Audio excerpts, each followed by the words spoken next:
It's a paradox.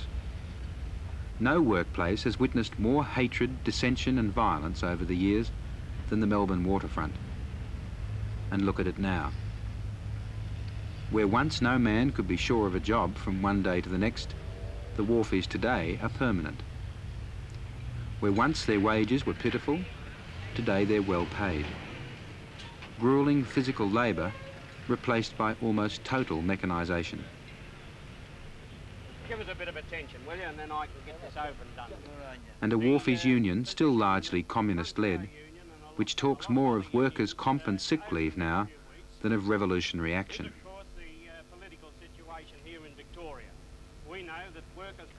Union organisers, who not so many decades ago feared for their lives, talk politics now in the boss's time. At wharfie meetings today, hungry men will fiercely argue their right to work 7 days a week to bring in more money. And the old men will stand to one side and listen sadly and remember the bitter and bloody struggle for the right to work at all. Yesterday's men, the Depression men, gradually disappearing from the wharves, and their memories gradually disappearing with them. Men like Tom Hills, retired wharfie, 75, living on his memories, strong memories.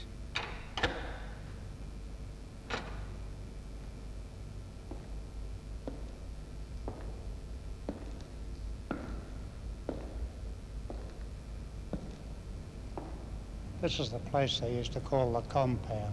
You can imagine this place with 2,000 men in 1934. In one corner you'd have the scabs in a cage. Another section down there you'd have the Federation labour in another cage to keep them separated from one another because of the antagonism that was developed from the 1928 strike. Then over in this section there you'd have outside labour coming in.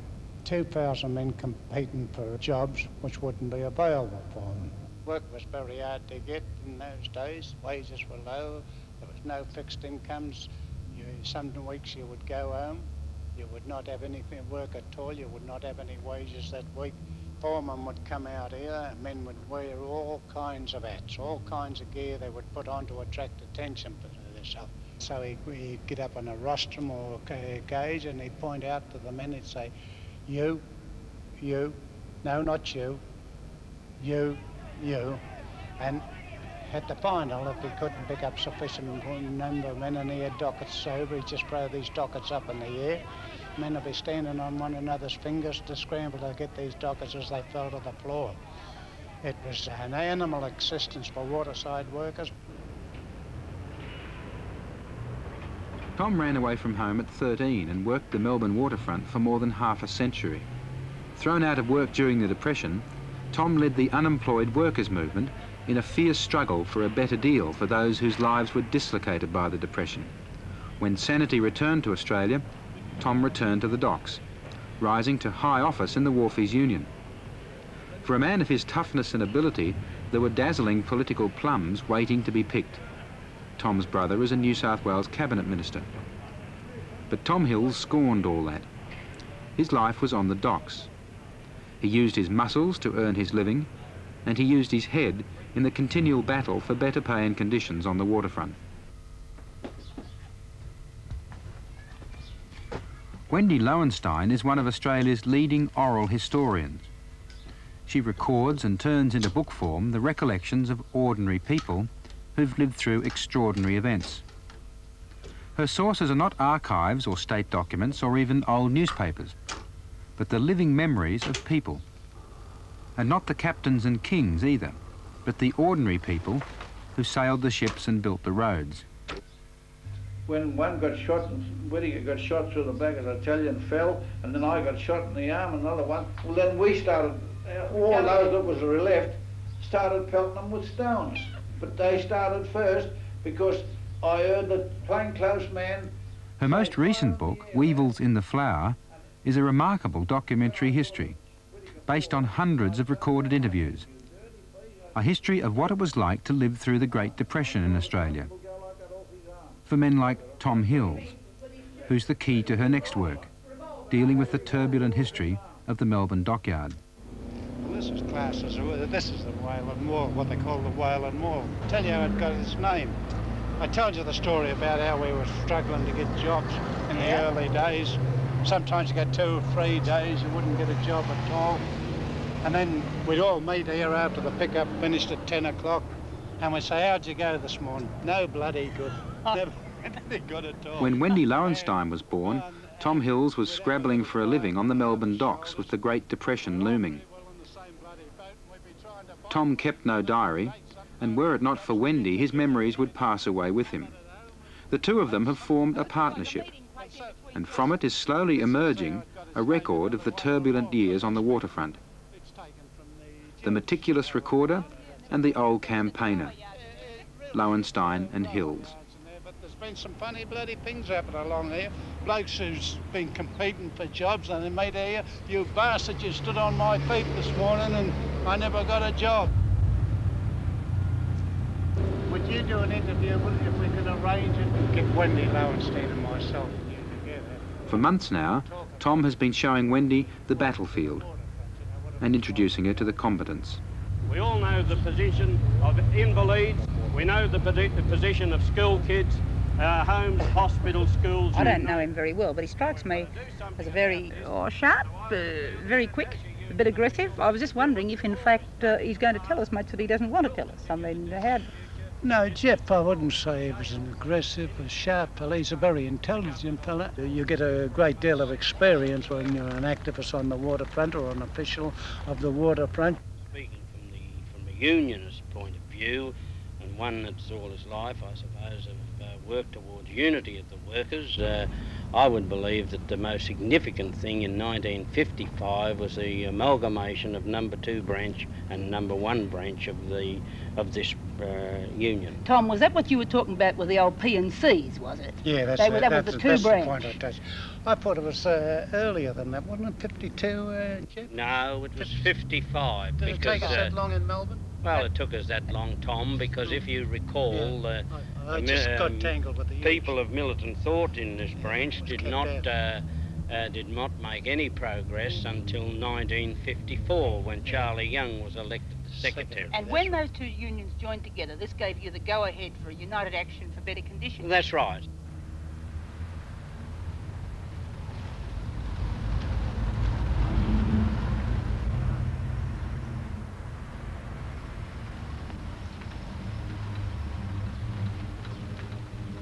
When I'd interviewed Tom all these times for the present book and gone back and back and back again to him, I became more and more fascinated with the wharf. I used to live down that way and I was very interested in the wharf. I have a lot of friends who were wharfies. And I said to him, Tom, would you help me write a book about the wharf? Would you introduce me to people and come with me and translate? Because that's what Tom does. That's what he did with the Albrights. He translates, so helps me understand, asks the questions that I don't know how to ask because I don't know enough about it, you see. And he said he would.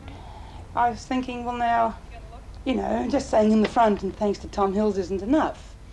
I can't do this sort of thing without him, well then it's fair that it should be Hills and Lowenstein. And he was most reluctant, but at the same time tremendously gratified. It wasn't that he'd share the royalties, it was that he would see his name on something, and he knew it was just that he should have his name. And if he hadn't have thought it was just, he'd have said, no, I'll do it for you. And as he stops it, you give it a flip to the bloke down in the hold who's ready with a full basket to hook on for you, and then it comes up 60 miles an hour again, stops in front of you, you knock it onto the trolley. The trolley man runs down this plank with it, another one comes, the hook comes back, and this is going very fast. Now how come, if it's going so fast, that you don't hurt your hands on it?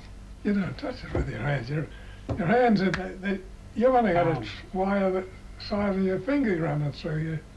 It's running through your hand. You've got a leather palm. Your leather palm is yes, on but if both you moved accidentally, bit to one side, it could tear your hand to pieces. Even the leather palm wouldn't stop it, would it? No. It just hurt. Didn't it make your hands, did you ever hurt your hands on it? No. How many years were you on being a top man? Well, practically all the time I was on the wharf. That was for 40, 50, 60 years. Look at his hands. It's 50 years anyway. Just look at your hands. They're not the hands of a man who's done hard work. Obviously, you never tore them on that wire. Oh, no, there was no danger of that. Was he a good top man, Tom? He was a good one. He was the best. Which way's the car? All Up and back? Yep. Well, it's strange, really, because he's an older man, and I'm a much younger and rather bossy woman, and you could expect Tom to, you know, it's not to work together very well, but it's strange to see, I suppose that Tom is a man who's almost, considering his work, he's a wharfie, he works amongst men, he's almost entirely without male chauvinism, and he appreciates excellence. And he thinks in this case that what I'm doing is important. He thinks it's important to, you know, to have sort of a history made of the wharf, and either he makes a lot of allowances for me, or he's just a very nice man. And perhaps it's both. Tell me some of the problems you had with him. Well, the fact is that he's an exceptionally good raconteur, and he knows the people I'm working with extremely well, much better than I know them. And the tendency is for them to address themselves to him. And I have to sort of capture it every now and again, reach out and grab this bloke and say, look, I'm talking to you, not him, without saying it, of course. And I also have to do something which no good raconteur likes having done to them. You have to interrupt good stories. So just a minute, boys. You know, I want to know this. And this sort of, and I often wonder, you know, if one day he used to go around and say, listen, you know, shut up. A sample Tom Hill's yarn. 50 years ago, Tom was the ferryman across the Yarra where the Johnson Street Bridge now stands.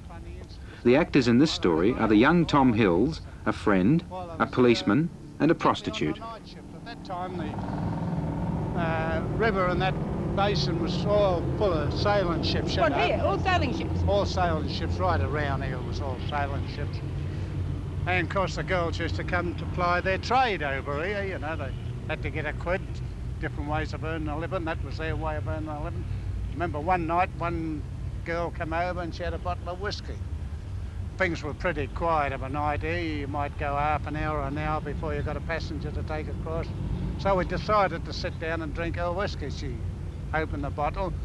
When we really was getting going on the bloody whiskey, in come this policeman. Yeah? He joined in it, you see, so the three of us What, the policeman and the prostitute and you? Yeah, the policeman, the prostitute and me, and we joined in it, and we was having a great old time. Well, the whiskey went off, and the girl said, well, there goes a bottle of whiskey, I'll have to go and try and get that back, recover that. So she said, to work I go. So off to work she goes, and as she's going around the basin there, the copper said to me, who'd been drinking a whiskey with me, he said, I think I'll go around and pinch her. I said, what for? He said, for soliciting. I said, you dirty bastard, you've just finished drinking a whiskey. And now you're talking about when you're going to get a quid for yourself, you're talking about, well, one thing led to another. We're full of whiskey, and it developed into a bloody fight, and I done him properly. Yes. Was it a good fight? Pretty good. He could go a bit. It wasn't bad. But the next night, he's still on night duty, so he said, I'll even this bloody thing up.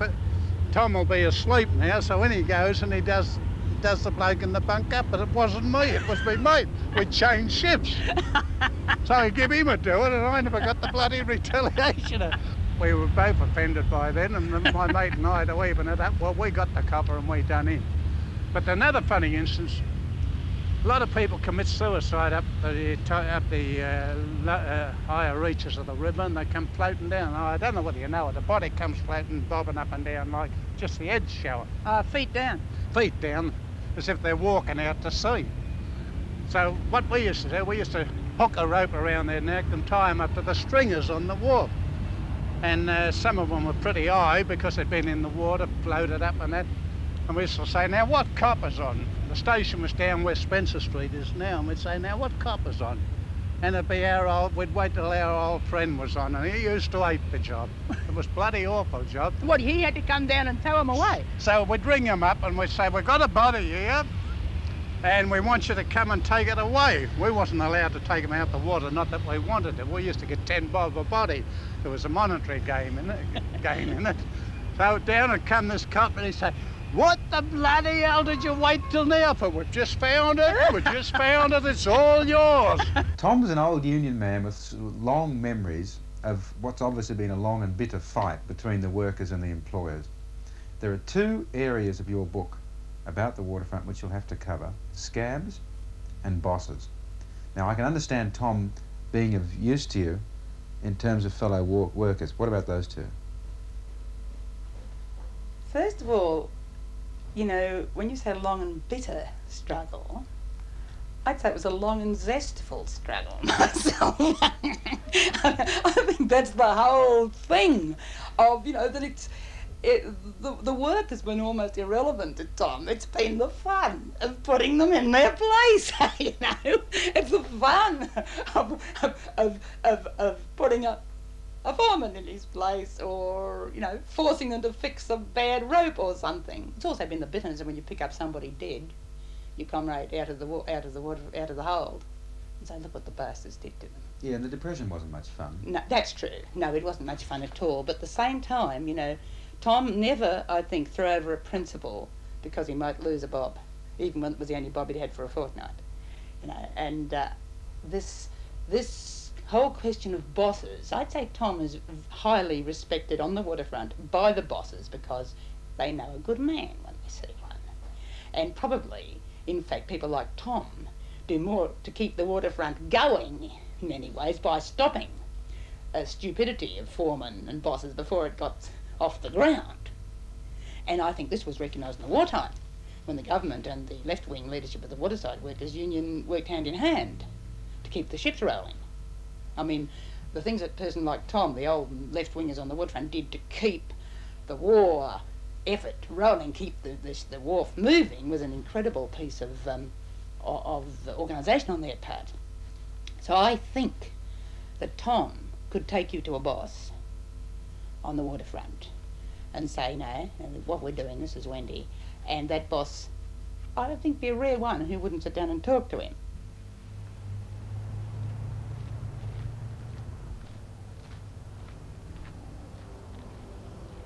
For 50 years as a unionist, Tom Hills fought the stevedore bosses.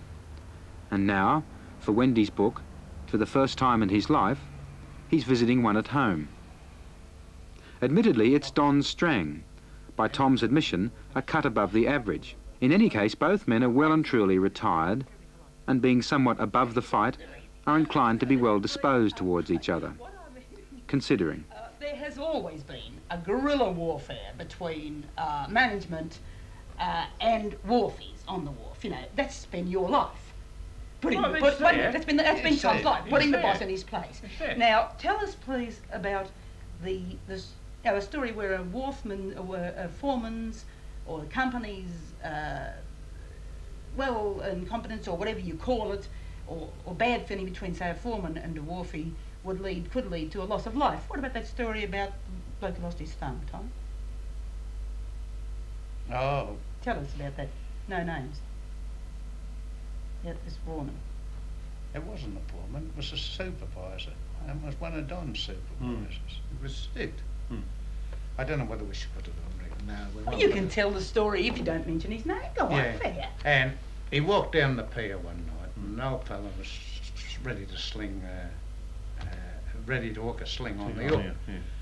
And he went past, and he just sang out to the hatchman, take that thing up. And he did. With the result that in the bite was his son. Fun. Well, I was real mad, you know. But actually, it was two people at fault. Hatchman shouldn't have taken any notice of him to make sure that it was right, and he shouldn't have done it. No. That's right. Because I said, come on, get a move on with that thing there, you know. Well, these was the points of conflict, but that we'd have those conflicts. Then the thing was settled and finished with. But that man had lost his thumb. So it wasn't finished or settled, really, was it? No, and he could have his life. But that is part of the industry, isn't it? Did it have to be part of the industry? Yes, I think so, because of the character of the meeting. At that time, you know, the thing was, well, we had the tin hair, and we had to speed it up, come on, come on. Who was pushing you? It's pushing us. Who was pushing you, though? Well, the owners, you see. Yeah, that's right. And, It's a mad circle. Now, did you? Mad circle. What would have happened if that man? What did happen over that incident? The bloke got compo, and the foreman got frowned at. Today, this sort of thing doesn't happen on the waterfront. No, because Likely. Why doesn't it happen? Because of both, particularly the vigilance of the employer and the union, but the union. Union's pushed you, hasn't it? Well, to a large degree, yes. It had to, didn't it? Well, there was that comment.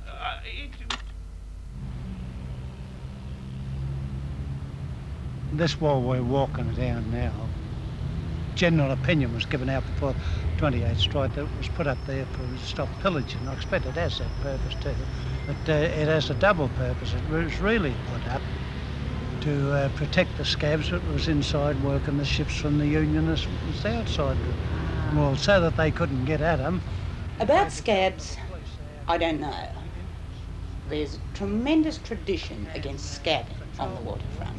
So much so that even all those people who weren't actual original scabs, who didn't scab in the big 28th strike, but who joined the union, which was formed from the scabs, permanent casuals, I think they called it. Now, there's this terrible feeling that even they are not accepted as proper waterfront. They're still referred to as the scabs, even though they weren't scabs. Now, Tom himself, rather than join that union, stayed on the stones, you know, in the second preference, getting scraps of a living for many years until the Federation opened a book, and so did every other wharf in Port Melbourne. You mean he went hungry rather than join a scab union? He went hungry rather than join a union which had been, let's put it straight, formed from strikebreakers on the waterfront because of this terrible feeling. Now, Tom will say, as he said in Weevils in the Flower, the poor devils of scabs, they didn't know what they were doing. They brought these migrants from the ships, took them down, camped them in the vacuum oil sheds up on the river, took them down the river by boat with some of the wharfies shooting at them and on occasions killing them. Took them down the river and marched them onto the ships. And these men didn't know, and they know they didn't know. But at the same time, they shouldn't have done it. You see, and I don't think that, although Tom intellectually understands what happened, emotionally, I don't think he would. I think if I insisted on on having this sort of, in the book, I think he might quit. Then, of course, the other thing is whether you're going to do portraits of the people who are in it. Yeah, the question of personality. To what extent do we deal with personality? You know, for example, you see. Now, what sort of persons were they? So much of the book already is based on the reminiscences of personality. To illustrate the Lowenstein Hills book is Noel Coonahan, a Depression radical himself and an artist made famous by his concentration on workers and the way they make their living. Then there are studies of the actual labour process, you know. In this case, the the action in which different men took the heavy bags of wheat down in the hatches, you know, and not what interested me was the fact that there was no fixed approach to this matter, that the individual wharfie worked out his own way of taking the mag. And whether he necked them or yes, yes, just how he took the weight, how he took the weight. Necked them or asked them? What's that? Carried them on his ass. That's right. See, for example, I don't know whether I'll just see if I've got a sketch of that. Someone asking one time? I don't know. I think these are all taking them on the neck or the shoulder, and some took them right at the back like some that. Some took them on one shoulder. I shoulder. could never carry them on the arm. And some took them right on the back. They did. They took and they let the bag roll. Show us how you hold one on your ass. Go on, Tom. Oh, you carried it this way. Yeah, look, you took it at the back. Yeah, you took it at the back, straight up your back, but the necking way is across your neck. And how did you drop them off when you... Hey? How did you get them off? You had a way of throwing them. But when how they slung it. You just threw it. It was a knack. Oh, I see. Necking and arsing. So often humour cloaks adversity. But there was nothing funny about working the docks in the old days.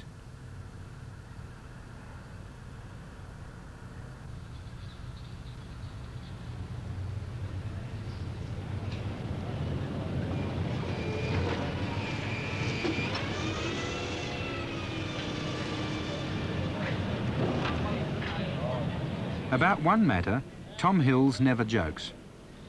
It's too close to the bone. The great dockyard strikes of the Depression era, and the means by which the wharfies were defeated in those strikes, scab labour. There was Czechoslovakians, Italians, who were coming into the country at that time as migrants. They were taken straight from the ships. They were taken into the compound. By the time that they'd realised what they'd done on the waterfront, it was too late. They were scabs, and there was no excuse for them.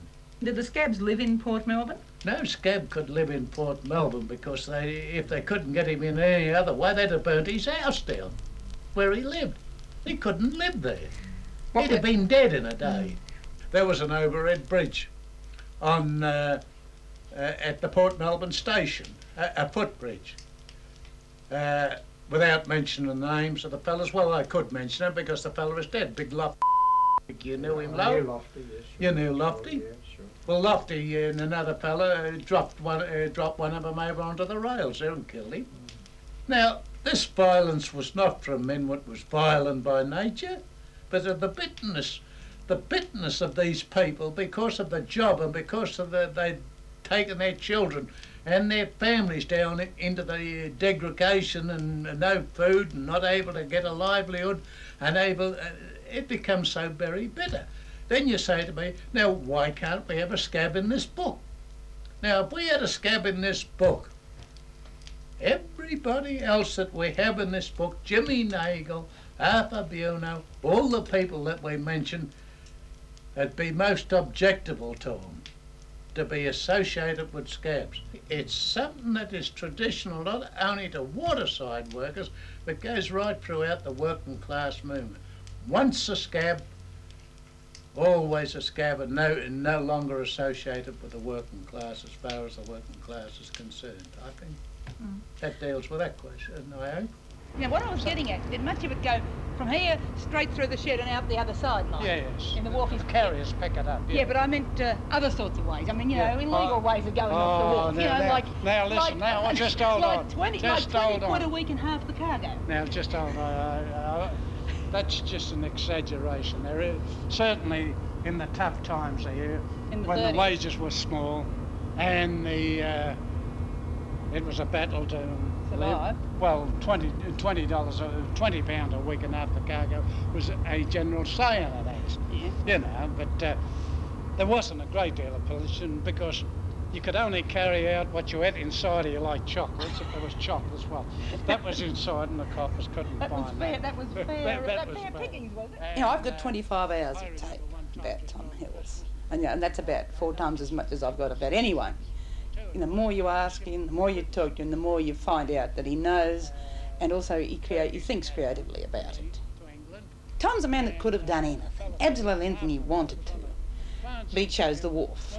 I mean, it's his place. He's the grand old man of the Melbourne waterfront. I said, well, how did the AM go? He said, how'd the AM go? I went to get it and some thieving bastard has knocked it off. Well, they're the kind of instances, but you could only